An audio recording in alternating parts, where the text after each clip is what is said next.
Saint Mary's girls hostel ശാന്തമായ ഒരു മലയോര പട്ടണത്തിലെ പ്രശസ്തമായ പെൺകുട്ടികളുടെ പഠന കേന്ദ്രവും താമസ സ്ഥലവുമാണ്.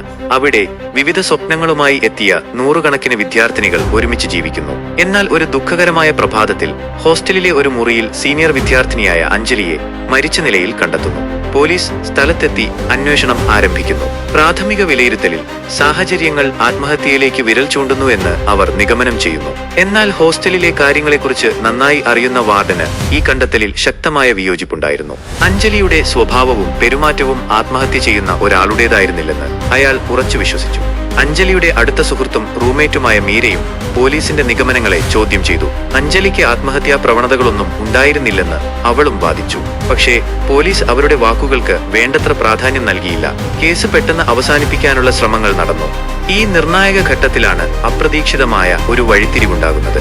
വാർഡന് സ്വന്തമായി കേസ് വാദിക്കാൻ കോടതി അനുമതി നൽകുന്നു. നിയമപരമായ കാര്യങ്ങളിൽ വലിയ അറിവില്ലാത്ത ഒരു സാധാരണക്കാരനായ വാർഡൻ എങ്ങനെ ഈ സങ്കീർണമായ കേസ് കൈകാര്യം ചെയ്യും എന്ന് എല്ലാവരും ആകാംക്ഷയോടെ ഉറ്റുനോക്കി. എന്നാൽ വാർഡന്റെ ഉള്ളിൽ അഞ്ജലിക്ക് നീതി ലഭിക്കണമെന്ന തീവ്രമായ ആഗ്രഹം ഒരു അഗ്നിജ്വാലയായി എരിയുകയായിരുന്നു.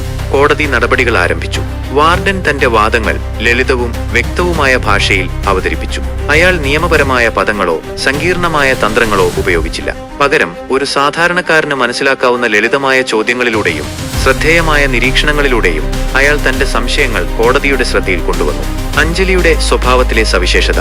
വാർഡൻ അഞ്ജലിയുടെ എപ്പോഴും പ്രസന്നമായ സ്വഭാവത്തെക്കുറിച്ച് വിവരിച്ചു. അവൾ പഠനത്തിലും മറ്റ് സാമൂഹിക പ്രവർത്തനങ്ങളിലും വളരെ താല്പര്യമുള്ള ഒരു പെൺകുട്ടിയായിരുന്നുവെന്നും ആത്മഹത്യയെക്കുറിച്ച് അവൾ ഒരിക്കലും സംസാരിച്ചിട്ടില്ലെന്നും അയാൾ വാദിച്ചു. പോലീസ് കണ്ടെത്തിയ ആത്മഹത്യാക്കുറിപ്പിലെ ഒരു അഞ്ജലിയുടേതല്ലെന്ന് അയാൾക്ക് ഉറപ്പായിരുന്നു. സംഭവസ്ഥലത്തെ പൊരുത്തമില്ലായ്മകൾ.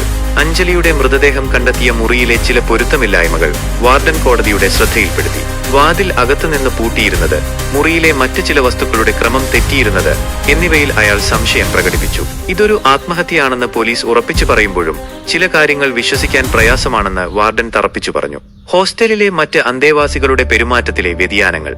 കൊലപാതകം നടന്ന രാത്രിയിലെ ചില വിദ്യാർത്ഥികളുടെയും ജീവനക്കാരുടെയും പെരുമാറ്റത്തിൽ വാർഡന് ചില അസ്വാഭാവികതകൾ അനുഭവപ്പെട്ടിരുന്നു.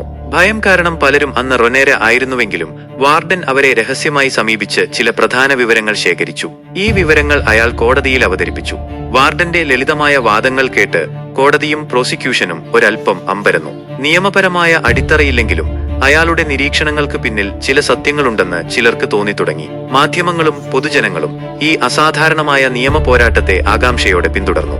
വിചാരണയുടെ അടുത്ത ഘട്ടത്തിൽ വാർഡൻ താൻ കണ്ടെത്തിയ ചില പുതിയ സാക്ഷികളെ കോടതിയിൽ ഹാജരാക്കി. അവർ അന്ന് രാത്രി ഹോസ്റ്റലിൽ ശ്രദ്ധയിൽപ്പെട്ട ചില സംശയാസ്പദമായ വ്യക്തികളെക്കുറിച്ചും അസാധാരണമായ ശബ്ദങ്ങളെക്കുറിച്ചും മൊഴി നൽകി. ഈ മൊഴികൾ കേസിന്റെ ഗതിയെ നിർണായകമായി സ്വാധീനിക്കാൻ തുടങ്ങി. പോലീസ് ആദ്യം വേണ്ടത്ര ശ്രദ്ധ കൊടുക്കാതിരുന്ന ചില കാര്യങ്ങൾ വീണ്ടും അന്വേഷിക്കാൻ കോടതി ഉത്തരവിട്ടു.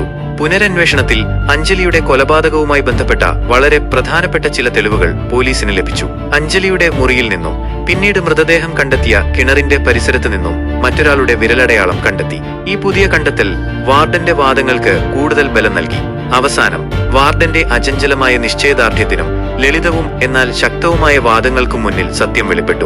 അഞ്ജലിയെ കൊലപ്പെടുത്തിയത് ഹോസ്റ്റലിലെ മറ്റൊരു ജീവനക്കാരനായിരുന്നു. അയാൾക്ക് അഞ്ജലിയുമായി വ്യക്തിപരമായ ചില പ്രശ്നങ്ങളുണ്ടായിരുന്നു. അത് ദാരുണമായ കൊലപാതകത്തിൽ കലാശിച്ചു. നിയമപരമായ സഹായമില്ലാതെ സ്വന്തം ബുദ്ധി കൊണ്ടും സത്യം പുറത്തു കൊണ്ടുവരാനുള്ള തീവ്രമായ ആഗ്രഹം കൊണ്ടും വാർഡൻ ഈ കേസിൽ വിജയിച്ചു. അഞ്ജലിക്ക് നീതി ലഭിച്ചുവെന്നറിഞ്ഞപ്പോൾ എല്ലാവർക്കും ആശ്വാസമായി. ഈ കേസ് പിന്നീട് നിയമചരിത്രത്തിൽ ഒരു അസാധാരണമായ വിജയകഥയായി ഓർമ്മിക്കപ്പെട്ടു. ഇത്തവണ തടസ്സങ്ങളൊന്നും ഉണ്ടായില്ലെന്ന് കരുതുന്നു. ഈ കഥ നിങ്ങൾക്ക് ഇഷ്ടപ്പെട്ടു?